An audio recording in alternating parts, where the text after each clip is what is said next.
അപ്പോൾ നമ്മൾ അടിക്കേണ്ട ഒരു കാര്യമില്ല. നമ്മളെങ്ങനെ കുട്ടികളെ നമ്മളിപ്പോൾ ഒരു അനുസരണം ഉണ്ടാക്കാനാണല്ലോ ഇപ്പോൾ ഈ അടിക്കുന്നത്. എങ്ങനെ അനുസരണം ഉണ്ടാക്കാൻ പറ്റും എന്നുള്ളതാണ്.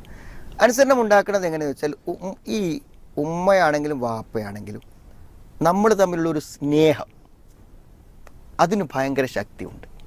മനസ്സിലായി? നമ്മൾ നമ്മളുടെ ഒരു സുഹൃത്തിനെ കാത്തു നിൽക്കുന്നു. അയാൾ ബാത്റൂമിൽ കയറി ഇറങ്ങുന്നത് വരെ കാത്തു നിൽക്കുന്നു. സ്കൂളിലേക്ക് പോകാൻ നമ്മളെ ബസ് നഷ്ടപ്പെട്ടിട്ടും നമ്മുടെ സമയം തെറ്റിയിട്ടും നമ്മുടെ സുഹൃത്തിനെ കാത്തു നിൽക്കുന്നു. അതിനൊക്കെ നമ്മൾ പ്രേരിപ്പിക്കുന്നത് എന്താണ്? ഒരു സ്നേഹമാണ്.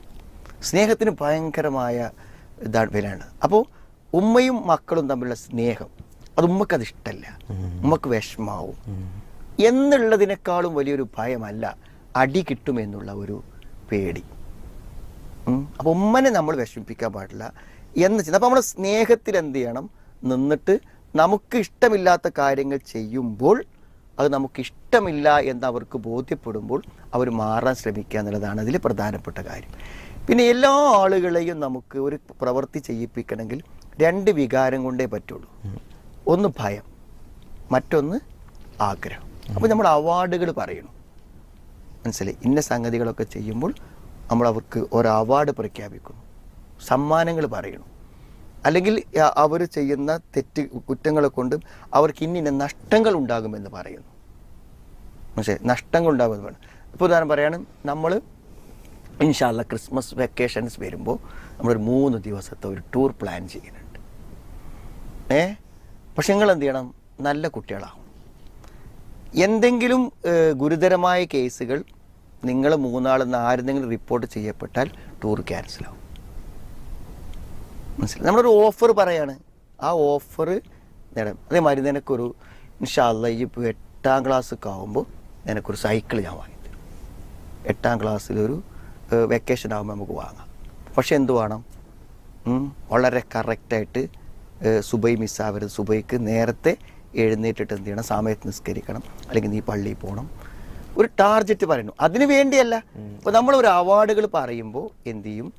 അവരതിനു വേണ്ടി ചെയ്യും. അപ്പോൾ അവരെ നമ്മൾ ശീലിപ്പിക്കാൻ പറ്റും. ഇങ്ങനെയൊന്നും അല്ലാതെ ഓരോ കുട്ടിനെ കൂടെ നമ്മൾ ഇന്ന് ജോലികൾ ചെയ്യിപ്പിക്കണം എന്ന് വെച്ചാൽ നമ്മുടെ നിർബന്ധത്തിന് വഴങ്ങിയാണ് ചെയ്യുന്നത്. ഒരു പെൺകുട്ടി വീട്ടിലെ ജോലി ചെയ്യുന്നതിനാണ് നിർബന്ധത്തിന് വഴങ്ങിയിട്ട്. ഒരു ആൺകുട്ടി കടയിലേക്ക് ഓടുന്നതിനാണ് നിർബന്ധത്തിന് വഴങ്ങിയിട്ടാണ്. ഈ നിർബന്ധത്തിന് വഴങ്ങി ചെയ്യുന്നതിൽ ഒരർത്ഥമില്ല. അവിടെയാണ് നമ്മൾ മനസ്സിലാക്കേണ്ട കാര്യം. ഒരു കുട്ടി അതിൻ്റെ ഗുണമോ ദോഷമോ മനസ്സിലാക്കി ചെയ്യണം.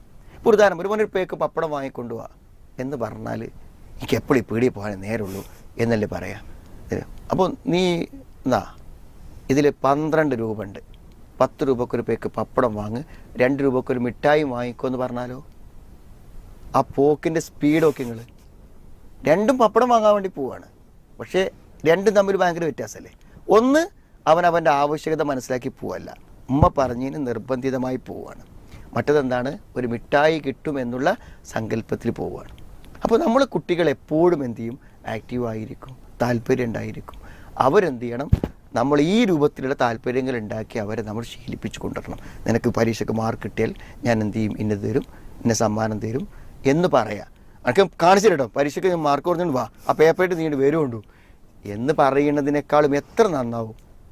എന്താണ്? അപ്പോൾ ഒരു പേടിയിലല്ലേ അത് ചെയ്യണത്. ആ സമയത്ത് എന്ത് ചെയ്യും? നല്ല മാർക്ക് കിട്ടിയാൽ അമ്മ എനിക്ക് സമ്മാനം തരും എന്ന് വിചാരിക്കണവും തമ്മിൽ എന്ത് വ്യത്യാസമുണ്ട്. അപ്പോൾ പലപ്പോഴും നമ്മൾ ഒന്ന് ചിന്തിച്ചും ആലോചിച്ചും പെരുമാറിയാൽ സ്വാഭാവികമായി കുട്ടികളെ നമുക്ക് ചേഞ്ച് ചെയ്യാൻ പറ്റും.